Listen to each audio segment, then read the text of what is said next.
The new Batgirl film for HBO Max does not take place in the Snyderverse nor the Burtonverse. In fact, it'll take place in a new universe.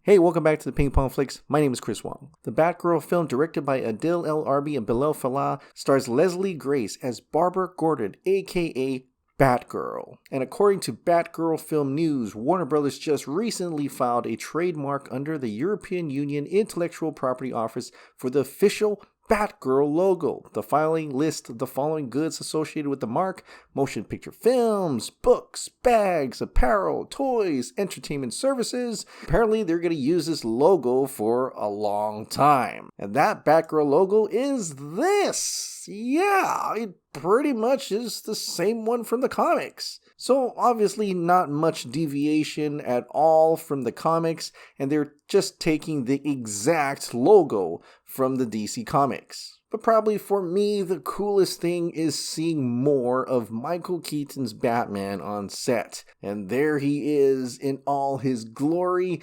It's not exactly, the Batman suit we've seen from either Batman or Batman Returns, though the logo is from Batman Returns. It does look a little bit more armored, or maybe this is just a stunt suit. Either way, it is really cool to see him in action. This stunt double, who was also the stunt double for Ben Affleck's Batman in The Flash. He was also the stunt double for Robert Pattinson's Batman in The Batman. And now he's also a stunt double for Batman for Michael Keaton's version in Batgirl. And possibly in The Flash too as well, not sure. But depending on not if this is a stuntman suit or not, this could very well be an updated or, an actual look at Michael Keaton's new version of the suit. But what's possibly much more mind-boggling is the context of when we actually see this version of Michael Keaton's Batman. This apparently may be a flashback or in the past, because Commissioner Gordan, played by JK Simmons, he looks younger here, meaning this is in the past.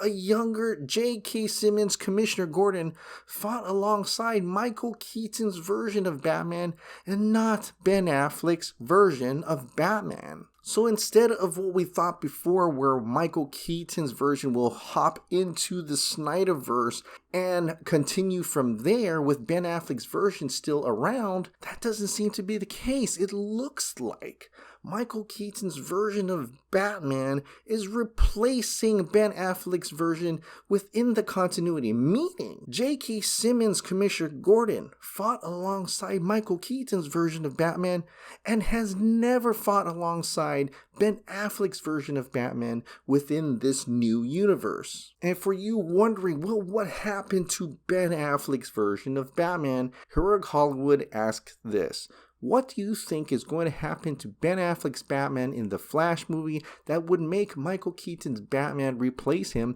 as the DCEU's new Batman? An alleged leaker, My Time to Shine Hello, says he dies. That's it. Apparently, according to this leaker, Ben Affleck's version of Batman dies in the Flash movie.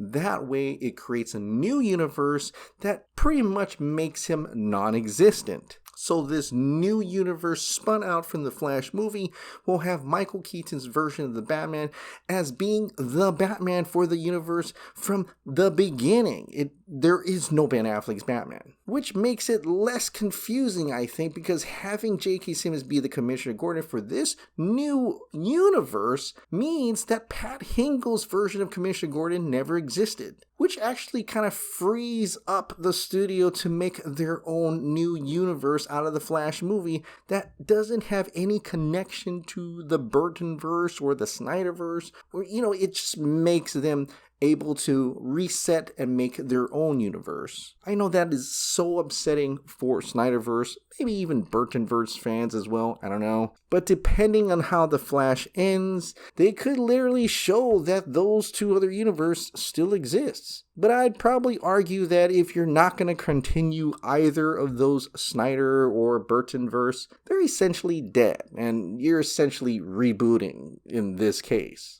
But regardless of what happens at the end of the Flash movie, it is very much clear that this new Batgirl film will be set in this new universe that this studio is creating out from the Flash movie, and we're going to have a new Batgirl, we're going to have a new Batman, and other expanded universe characters are going to be coming out of this. How will this affect the other characters? Is Henry Cavill still Superman?